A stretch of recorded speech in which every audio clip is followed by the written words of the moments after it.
ইতিমধ্যে অসমত পৰ্যায়ত নিৰ্বাচন অনুষ্ঠিত হৈ গ'ল। লোকসভা নিৰ্বাচন তৃতীয় পৰ্যায়ত অনুষ্ঠিত হ'ব 7 মেত আৰু এই 7 মেৰ ভিতৰত অন্যতম সমষ্টি হ'ল বৰপেটা আৰু বৰপেটাত বৰ্তমান চলিছে শাসনাধিষ্ঠ বিজেপি দলৰো তেওঁলোকৰ বিভিন্ন ৰণনীতি। ঠিক তেনেকুৱা ৰণনীতিত মাজত আমি বহি আছো। কেমেৰা পাৰ্চন কংকনে দেখুৱাই আছে যে কি ধৰণৰ কিছুমান তেওঁলোকৰ বিভিন্ন ঠাইত কিছুমান ৰুদ্ধদ্বাৰ বৈঠক অনুষ্ঠিত হৈছে। যোৱাকালি ইয়াতে আমি দেখিছিলোঁ যে সৰ্থেবাৰী আৰু এটা ঠাইত মুখ্যমন্ত্ৰী ডক্টৰ হিমন্ত বিশ্ব শৰ্মাৰ নেতৃত্বত বৈঠক অনুষ্ঠিত হৈছিল আৰু তাৰ পিছতো বিভিন্ন ঠাইত আছে কাৰ্যসূচী। যদিও ইয়াত বিজেপি দলৰ নিজৰ প্ৰাৰ্থী নাই, ইয়াতে মিত্ৰজোঁটৰ অসম গণ পৰিষদৰ ফণীভূষণ চৌধুৰী আছে প্ৰাৰ্থী আৰু গতিকে তেওঁলোকে যদিও কাম কৰি আছে পদুমৰ, কিন্তু ভোট দিব লাগিব তেওঁলোকে যিহেতু মূলতঃ হাতীৰ ছবিত। গতিকে আমি সামগ্ৰিকভাৱে কথা পাতি মোৰ লগত আছে বৰপেটা জিলা বিজেপিৰ সভাপতি অনিল কুমাৰ দাস ডাঙৰীয়া। আমাৰ এই 3 নং বৰপেটা লোকসভা সমষ্টিৰ আমাৰ মিত্ৰজোঁটৰ প্ৰাৰ্থী মাননীয় ফণীভূষণ চৌধুৰীদেৱৰ নিৰ্বাচনী প্ৰচাৰ বুলি কওঁতে আমি তেখেতৰ নাম ঘোষণাৰ পিছতে আমাৰ ইয়াতে ৰাজনাথ সিংজীৰ এখন ডাঙৰ বৃহৎ বৰপেটাত তেনেকুৱা সমাৱেশ হোৱা নাছিল। তাৰ পিছতে আমাৰ স্বয়ং নৰেন্দ্ৰ মোদী ডাঙৰীয়া দেশৰ প্ৰধানমন্ত্ৰীয়ে আহি অকল বৰপেটা লোকসভা নিৰ্বাচনৰ বৰপেটা লোকসভাটো যাতে ভাল আৰু হয় তাৰ কাৰণে তেখেতে নলবাৰীত ৰাইজক সম্বোধন কৰিছে। ইয়াৰ পিছতে আমাৰ বাকী মনোনয়ন পত্ৰৰ পৰা আদি কৰি এইবিলাক দাখিল কৰাৰ সময়তে এটা অভূতপূৰ্ব সমাৱেশ হৈছিল। ইয়াৰ লগতে আমাৰ কেণ্ডিডেট প্ৰাৰ্থীজনে নিজেও আমি এটা মেনেজমেণ্ট কমিটি পৰিচালনা সমিতিয়ে আমি যোৱা 1 এপ্ৰিলৰ পৰা নিৰন্তৰ তেখেতৰ বিভিন্ন সভা সমিতি অনুষ্ঠিত কৰিছোঁ।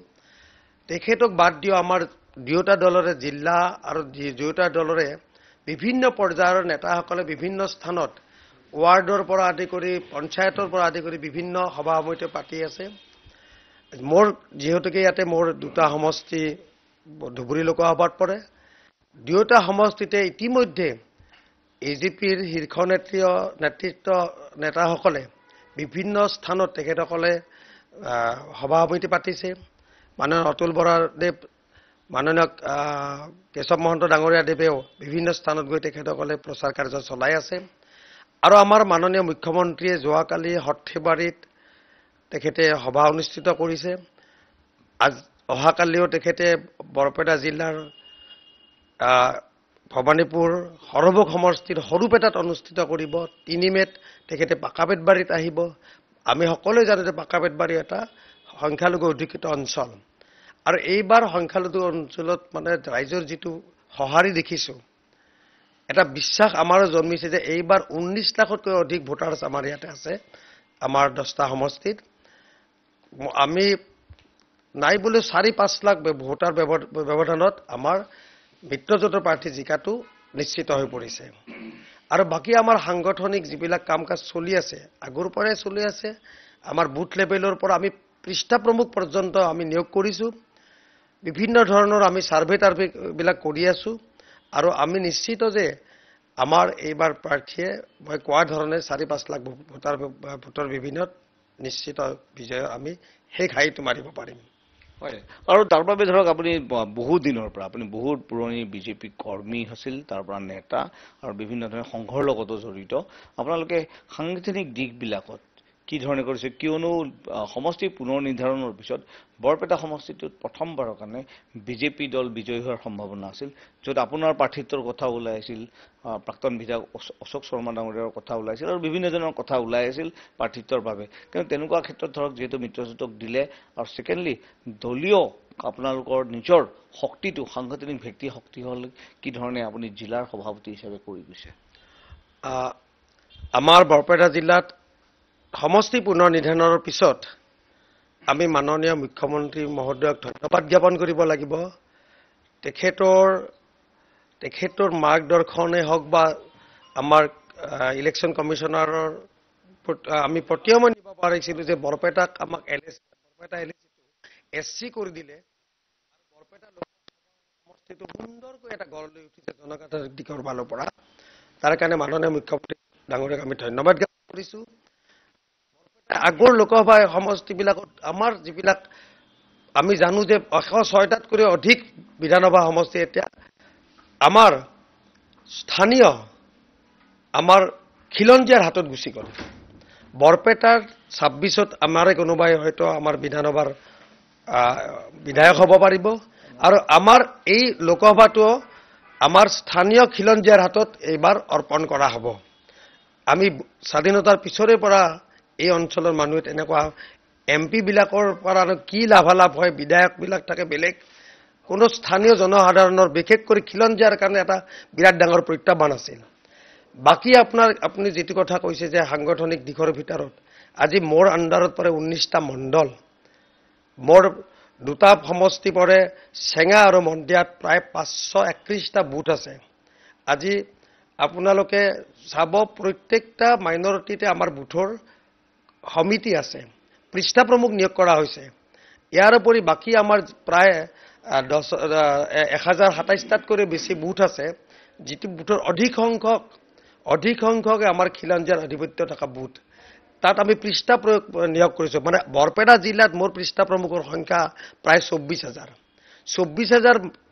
কাৰ্যকৰ্তাই বৰপেটা জিলাত প্ৰতিটো ঘৰতে গৈ আছে, প্ৰতিটো ঘৰৰ লগত সম্পৰ্ক স্থাপন কৰি আছে। আমি 3টা ফেজত, প্ৰথম ফেজটোৰ কাম চলি আছে, ঘৰে ঘৰে যোৱা, ছেকেণ্ড ফেজটোত এটা আমাৰ ঘৰে ঘৰে যোৱা হ'ব আৰু শেষত আৰু এবাৰ ঘৰলৈ যাব আমাৰ এটা এপিল লৈ পেলাই যে মিত্ৰজোঁটৰ প্ৰাৰ্থীৰ কাৰণে। গতিকে আমি সাংগঠনিক কাঠামোটো এনেধৰণে আমি আগৰ পৰাই আমাৰ ভাৰতীয় জনতা পাৰ্টি আগৰ পৰাই সংগঠনৰ গুৰুত্ব মানে শক্তিশালী কৰা গুৰুত্ব পৃষ্ঠা প্ৰমুখ পৰ্যন্ত আমাৰ ইয়াতে প্ৰাক্তন বিধায়ক, প্ৰাক্তন অধ্যক্ষ, আমাৰ প্ৰাক্তন সভাপতি ৰঞ্জিত কুমাৰ দাসেও এটা বুথৰ সভাপতি হৈ আছে আজিৰ দিনতো। তেখেতে উল্লেখ কৰিছে যে বুথৰ সভাপতিজন আমাৰ প্ৰথম নেতা। গতিকে বুথৰ সভাপতিসকলে তেনেধৰণে কাম কৰাৰ কাৰণে আজি আমাৰ দলটো যিকোনো টাইমতে অনুষ্ঠিত, আজি যদি কিছুদিন পিছত পঞ্চায়ত নিৰ্বাচন অনুষ্ঠিত কৰিব, বাকীবিলাকৰ নাজানো, আমাৰ কিন্তু প্ৰিপেয়াৰেশ্যন হৈ থাকে। এইটো আমাৰ সাংগঠনিক কাঠামোটো এনেকুৱা দৃঢ়ভাৱে আমি গঢ়লৈ উঠাত আমি আগবাঢ়ি গৈ আছোঁ। আছিল অনিল কুমাৰ দাস, বৰপেটা জিলাৰ বিজেপিৰ সভাপতি, আৰু আমাৰ লগত আছে বিভূতিভূষণ বৰঠাকুৰ, তেওঁ সহপ্ৰভাৰী, আৰু বিভূতিভূষণ বৰঠাকুৰ ৰাজ্যৰ এগৰাকী ছাত্ৰ ৰাজনীতিৰ পৰা তেওঁ ওতপ্ৰোতভাৱে ৰাজনীতি ক্ষেত্ৰলৈকে অহা, আৰু এটা সময়ত কটন কলেজৰো তেওঁ সাধাৰণ সম্পাদক পদত আছিল। গতিকে ছাত্ৰ ৰাজনীতিৰ পৰা বৰ্তমান সময়ত বিজেপি দলৰ তেওঁ এগৰাকী আগশাৰীৰ নেতা হৈ পৰিছে। বৰঠাকুৰ ডাঙৰীয়া, প্ৰথমতে আপোনাৰ প্ৰথম খবৰত স্বাগতম জনাইছোঁ, আৰু আপুনি যিটো বৰপেটাৰ দায়িত্ব দিছে, কি ধৰণে আপোনালোকে গোটেই দিশবিলাক চাইছে ইয়াত, আৰু কিমানমান ভোটত আপোনালোকৰ নিৰ্বাচিত হ'ব প্ৰাৰ্থী, আৰু কাৰ লগত প্ৰতিদ্বন্দ্বিতা হ'ব? চাওক, আমি প্ৰভাৰী হিচাপে, সহপ্ৰভাৰী হিচাপে যোৱা এই লোকসভা নিৰ্বাচনটোত যিটো দেখিছোঁ যে এইটো এটা সম্পূৰ্ণ এটা একপক্ষীয় নিৰ্বাচন। প্ৰকৃতাৰ্থত মই বিজেপি দলৰ এজন কাৰ্যকৰ্তা হিচাপে কোৱা নাই, এইটো গ্ৰাছৰুটৰ যিটো খবৰ বা আমাৰ গোটেই লোকসভাটোত যিটো চলিছে যে এইটো সম্পূৰ্ণ এটা একপক্ষীয় নিৰ্বাচন। ইয়াত কোনো প্ৰতিদ্বন্দ্বিতা প্ৰকৃতাৰ্থত নাই, কাৰণ কংগ্ৰেছ দলৰ প্ৰাৰ্থীৰ কোনো আমি তেনেকুৱা প্ৰচাৰ দেখা নাই। আমাৰ CPMৰ প্ৰাৰ্থী আছে, তেওঁ অলপ ক'ৰবাত এটা সমষ্টিত কিছু সীমাবদ্ধ আছে। গতিকে গোটেই লোকসভাটোত আপুনি যদি চাই, একেবাৰে হাজো শুৱালকুছিৰ পৰা এইফালে একদম অভয়াপুৰ আমাৰ বঙাইগাঁৱলৈকে, গতিকে এই গোটেই সমষ্টিটোত প্ৰায় 19 লাখ ভোটাৰ আছে। ইয়াত সম্পূৰ্ণ এটা একপক্ষীয় নিৰ্বাচন। সেইফালৰ পৰা আমিও নিৰ্বাচনটোত আমি কোনো আমেজ পোৱা নাই, কাৰণ নিৰ্বাচন এটাত আমেজ পোৱা যায় তেতিয়াহে যেতিয়া প্ৰতিদ্বন্দ্বিতাটো কিছু থাকে। গতিকে কংগ্ৰেছ দলৰ আমি গোটেই আমাৰ বৰপেটাত আমি গোটেই চুকে কোণে ঘূৰি আছোঁ, ক'তো তেওঁলোকৰ অস্তিত্ব বিচাৰি পাবলৈ নাই। গতিকে আপুনি মিনিমাম অতি কমেও 5 লাখতকৈ অধিক হ'ব ইয়াত, কাৰণ তেওঁলোকৰ ভোটৰ পৰিমাণ খুব সীমিত হ'ব। কাৰণ এটা দুটা সমষ্টিৰ বাহিৰে, বিশেষকৈ কংগ্ৰেছ দলৰ অস্তিত্ব এটা দুটা সমষ্টিৰ বাহিৰে তেওঁলোকে বিশেষ কোনো প্ৰভাৱ বিস্তাৰ কৰিবলৈ সক্ষম নহ'ব। আপুনি তৃতীয় পৰ্যায়, এইবাৰ অন্তিম পৰ্যায়ৰ, গতিকে ইয়াত আপোনাৰ কি কি দায়িত্ব দিছে, আৰু দায়িত্বসমূহ কেনেকৈ আপোনালোকে ইয়াৰ পৰা সমগ্ৰ পৰিস্থিতি লক্ষ্য কৰিছে? আমাৰ চাওক, আমাৰ ৰাজ্যিক পৰ্যায়ৰ পৰা ইতিমধ্যে প্ৰত্যেক সমষ্টিৰ কাৰণে এজন এজন প্ৰভাৰী দিয়া হৈছে, তেওঁ সম্পূৰ্ণ তদাৰক কৰিছে। আমাৰ ইয়াত স্থানীয়ভাৱে যি জিলা কমিটি আছে আৰু মণ্ডল কমিটি আছে আৰু বুথ কমিটি, একদম বুথলৈকে যাতে সকলো সা সুবিধাখিনি তেওঁলোকে পায়, সকলো ব্যৱস্থা ৰাজ্যিক কমিটিৰ পৰা আৰু মুখ্যমন্ত্ৰী মহোদয় নিজে তদাৰক কৰি আছে। গতিকে ইয়াতে কোনো ধৰণৰ কাৰো আমাৰ কাৰ্যকৰ্তাসকলৰ যাতে অসুবিধা নহয়, সেই আমি তদাৰক কৰি আছোঁ। তাৰ লগতে মাননীয় মুখ্যমন্ত্ৰী মহোদয়ে বৰপেটা লোকসভা সমষ্টিত আৰু বৰপেটা জিলাৰ যিকেইখন আমাৰ সভা হৈ আছে, যোৱাকালি সৰ্থেবাৰীত সভা হৈছে, প্ৰায় আমাৰ 30,000ৰ ওপৰত জনসমাৱেশ হৈছে। সেই মৰ্মে আমাৰ অহা কাইলৈ আমাৰ সৰুপেটাত হ'ব, তাতো বৃহৎ সংখ্যক জনসাধাৰণ আহিব, আৰু আমাৰ পাকা বেতবাৰীত আছে। গতিকে সকলো সভাতে মুখ্যমন্ত্ৰী হওক, আমাৰ মন্ত্ৰী হওক বা বেলেগ নেতাসকলেও, অগপ দলৰ নেতাসকলেও কৰি আছে। তাতে আমি সম্পূৰ্ণভাৱে যাতে ক'তো খুটি থাকি নাযায় তাৰ বাবে আমি ৰাজ্যিক সমিতিৰ তৰফৰ পৰা তদাৰক কৰি আছোঁ। মানে বৰপেটা লোকসভাৰ বাবে কোনো কেন্দ্ৰীয় নেতা অহাৰ সম্ভাৱনা আছে নেকি? নাই, এতিয়ালৈকেতো আমাৰ ইতিমধ্যে ৰাজনাথ সিং ডাঙৰীয়া আহি গৈছে, আৰু বিশেষকৈ প্ৰধানমন্ত্ৰী মোদী ডাঙৰীয়াই বৰপেটা লোকসভাতেই যিহেতু এখন বৃহৎ সভা কৰি গ'ল, আৰু আমি ভাবোঁ যে আৰু তেনেকুৱা কেন্দ্ৰীয় নেতা অহাৰ সম্ভাৱনা নাই আমাৰ। এয়া আছিল বিভূতিভূষণ বৰঠাকুৰ। আমাৰ লগত আৰু এগৰাকী এসময়ৰ ফায়াৰ ব্ৰিগেড বুলি ক'লে ভুল নহয়, তেওঁ কথা হওক চব ক্ষেত্ৰত আছিল, সেয়া হ'ল কমল কুমাৰ মেধি। বৰ্তমান কমল কুমাৰ মেধি তেওঁৰ পৰিচয় হ'ল বিজেপি দলৰ, তেওঁ পাকা বেতবাৰীৰ প্ৰভাৰী। গতিকে কমল, নতুন দল কেনে লাগিছে, কি ধৰণে সাংগঠনিক দিশ চাইছে, কি কি দিশ চাই? মই বিজেপি দলত যোগদান কৰা প্ৰায় 3 মাহমান হৈছে মাত্ৰ, ক'বলৈ গ'লে একেবাৰে নতুন। কিন্তু যোৱা এই 3টা মাহত যি ধৰণে কাম কাজ কৰাৰ সুযোগ মোক দলে দিছে, এইটো মোৰ কাৰণে এটা অভিনৱ অভিজ্ঞতা। দলে মোক আমাৰ বৰপেটা লোকসভা সমষ্টিৰ অন্তৰ্গত আমাৰ নৱগঠিত যিটো পাকা বেতবাৰী সমষ্টি, পাকা বেতবাৰী বিধানসভা সমষ্টিৰ মোক প্ৰভাৰী হিচাপে দায়িত্ব দিছে, আৰু যোৱা প্ৰায় 1 মাহ ধৰি মই ইয়াত পাকা বেতবাৰী সমষ্টিতে আছোঁ। মানুহৰ লগত কথা পাতিছোঁ, সাংগঠনিক দিশটো চোৱা চিতা কৰিছোঁ, তাৰ লগতে নিৰ্বাচনী গোটেই মেনেজমেণ্টৰ কামখিনিৰ মোৰ ওপৰত বহুত দায়িত্ব আছিলে, এইখিনি আমি কৰি আছোঁ। আৰু এই গোটেই অভিজ্ঞতাৰ পৰা মই এটা কথা আপোনাক ক'ব পাৰোঁ যে যদিও মোৰ প্ৰভাৰী হিচাপে থকা সমষ্টিটোৰ সংখ্যালঘু বসতি প্ৰধান, কিন্তু তাতো সংখ্যালঘু মানুহো কিন্তু এইবাৰ বিজেপিৰ লগত খুব মুকলিকে জড়িত হৈছে। কিমান শতাংশ মান সংখ্যালঘু লোক এইবাৰ বিজেপিৰ প্ৰতি সমৰ্থন দিয়া যেন অনুভৱ হয়? আমাৰ মূলসুঁতিৰ বহুত মানুহে ধাৰণাই কৰিব নোৱাৰিব যে এইবাৰ সংখ্যালঘু মিয়া মুছলমান মানুহো স্বতঃস্ফূৰ্তভাৱে এনেকুৱা নহয় যে আমি খুব তেওঁলোকৰ মাজলৈ গৈ বহুত কিবা কৰিছোঁ, এনেকুৱা নহয়। কিন্তু তেওঁলোকে নিজে নিজে ওলাই আহিছে, তেওঁলোকে নিজে নিজে ওলাই আহিছে, আমাৰ লগত জড়িত হৈছে, নিজে নিজে মিটিং পাতিছে। দেখিছোঁ যে ডক্টৰ হিমন্ত বিশ্ব শৰ্মা ডাঙৰীয়াৰ নেতৃত্বত যিখন চৰকাৰ অসমত চলি আছে, মুখ্যমন্ত্ৰী ডাঙৰীয়াই যিবোৰ আঁচনি আমাৰ সকলোৰে কাৰণে প্ৰদান কৰিছে, এই সকলোবোৰ আঁচনিৰ সা সুবিধা সংখ্যালঘু লোকসকলেও পাইছে। আজি সংখ্যালঘু মহিলাসকলে নিজকে সন্মানিত বোধ কৰিছে এইকাৰণে যে অৰুণোদয়ৰ জৰিয়তে তেওঁলোকৰ একাউণ্টত যেতিয়া পইচাটো সোমায়, তেওঁৰ সমাজত, তেওঁৰ ঘৰখনতো তেওঁৰ মৰ্যাদা বাঢ়ি যায়। আমি জানো যে বহুত ক্ষেত্ৰত সংখ্যালঘু মহিলাসকলৰ বহুত খং ক্ষোভ আৰু মনৰ ভিতৰত বহুত দীৰ্ঘদিনীয়া অৱদমন আছে। এই অৱদমনৰ পৰা মুখ্যমন্ত্ৰীগৰাকীয়ে সংখ্যালঘু মহিলাসকলক কিন্তু উলিয়াই আনিছে।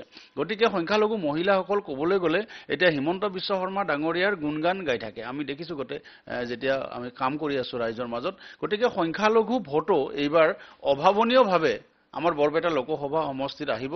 আৰু ফণীভূষণ চৌধুৰী ডাঙৰীয়া, তেখেতো যিদিনা তেখেতৰ নাম ঘোষণা হৈছে সিদিনাই তেখেত জিকি গৈছে। ইয়াত তেনেকুৱা কোনো জটিলতা নাই, আপুনি নিজে দেখিছে। আমি বিচাৰি আছোঁ যে 5 লাখতকৈও যাতে বেছি হয় ব্যৱধানটো, তাৰ কাৰণেহে আমি লাগি আছোঁ ইয়াত। সম্পূৰ্ণ দৰ্শকৰ বাবে, এয়া প্ৰশ্নটো দৰ্শকৰ হৈ মই কৰিছোঁ যে কমল কুমাৰ মেধি এটা সময়ত ছাত্ৰ মুক্তি মানে প্ৰথমতে কৃষক মুক্তিৰ সংগ্ৰাম পৰিষদৰ জেনেৰেল ছেক্ৰেটাৰী আছিল, আৰু সেই সময়ত বহু অসমত আন্দোলন কৰিছিল। লগত আছিল তেওঁৰ মূল সেনাপতি আছিল অখিল গগৈ। তাৰপিছত ৰাইজৰ দল কৰিলে, ৰাইজৰ দলৰ পিছত তেওঁৰ মন তাতে ভাঙি গ'ল, তেওঁ কংগ্ৰেছ দলত আহিল, কংগ্ৰেছ দল কৰিলে, কংগ্ৰেছ দলৰ পিছত তেওঁ প্ৰাৰ্থী হিচাপে প্ৰতিদ্বন্দ্বিতা কৰিল, তাৰপিছত তেওঁ আপত আহিল আম আদমী পাৰ্টি। তো তাৰপিছত তেওঁ এতিয়া 3 মাহ হৈছে মাত্ৰ বিজেপি দলত যোগদান কৰিছে, আৰু তেওঁ কৈছে এইমাত্ৰ অলপ আগতে যে পাৰ্টীয়ে তেওঁক বহু দায়িত্ব দিছে, গুৰু দায়িত্ব দিছে। তো এই গোটেইকেইটা দল, ৰাইজৰ দল, ৰাজনৈতিক দলকেইটাই কওঁ মই, ৰাইজৰ দল, কংগ্ৰেছ আৰু আপ, গোটেইকেইটাত আপুনি বিভিন্ন দায়িত্বত আছিল, গোটেইকেইটাত আপুনি বক্তব্য আছিল, চৰকাৰ বিৰোধী বক্তব্য কৰিছিল। চৰকাৰৰ সপক্ষে যিটো সকলোতকৈ টান কাম, চৰকাৰৰ সপক্ষে কোৱাটো সকলোতকৈ টান কাম, যিটো আপুনি নিজেও তৰ্কযুক্ত কৰি ভাল পায়। তো তেনেকুৱা পৰিস্থিতিত বৰ্তমান সময়ত এই দলবিলাকৰ সময়ত ছুটিকে আপুনি অকণমান কমেণ্ট কৰক। মই কৃষক মুক্তি সংগ্ৰাম সমিতি বুলিয়ে নহয়, আপুনি জানে কটন কলেজত আপুনি মোৰ জ্যেষ্ঠ আছিলে। আমি কটন কলেজত পঢ়ি থকা দিনৰ পৰা ছাত্ৰ ৰাজনীতিৰ লগত জড়িত আছো, বিভিন্ন সামাজিক জড়িত আছো। আৰু তাৰ কটনতে পটভূমিটো ৰচনা হৈছিলে অখিল গগৈ ডাঙৰীয়া আমি যিটো আমি এটা ছাত্ৰ ৰাজনীতিত জড়িত আছিলো, তাৰ পৰৱৰ্তী সময়ত কৃষক মুক্তি সংগ্ৰাম সমিতি গঠন হৈছিলে। আৰু ইমান দিনে আপুনি কোৱাৰ দৰে যোৱা 3 মাহ আগলৈকে সদায় মই বিৰোধী দলৰ পক্ষতে অৱস্থান লৈছিলো।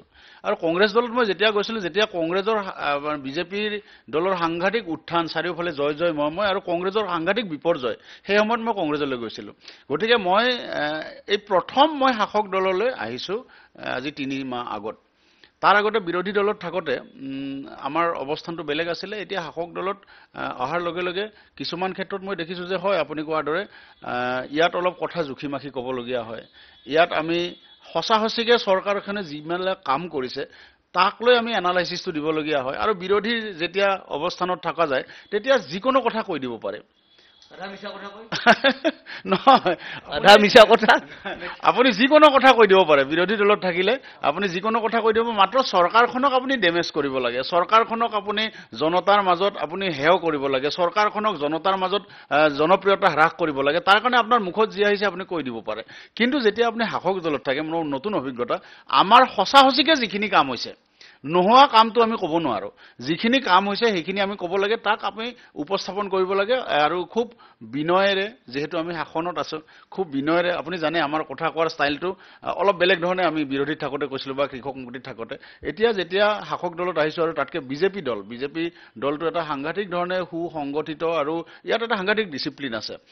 গতিকে আমাৰ কথা বতৰা, আমাৰ দেহৰ ভংগীমা এতিয়া অলপ সলনি হৈছে, বাধ্য। এইটো আমাৰ দলৰ যিটো ডিচিপ্লিন, এই পৰিৱেশটোৱে আমাক এতিয়া লাহে লাহে বহুত কথা সলনি কৰিছে। আৰু এইটো মোৰ কাৰণে নতুন অভিজ্ঞতা আৰু মই এইটো এনজয় কৰিছো। আছিল কমল কুমাৰ মেধি, তেওঁ বিজেপি দলত নতুনকৈ আহিছে আৰু দলীয় দায়িত্ব দিছে। সেইটো এটা গুৰুত্বপূৰ্ণ দিশ যে নতুনকৈ অহা ব্যক্তি এটাক বিজেপি দলে আস্থাত লৈ পাকাবেতবাৰীৰ দৰে সমষ্টিৰ তেওঁ প্ৰভাৰীৰ দায়িত্ব অৰ্পণ কৰাটো কিন্তু যথেষ্ট তাৎপৰ্যপূৰ্ণ। কেমেৰা পাৰ্চন কংকনৰ সৈতে মই দিগজ্যোতি লহকৰ, বৰপেটাৰ পৰা।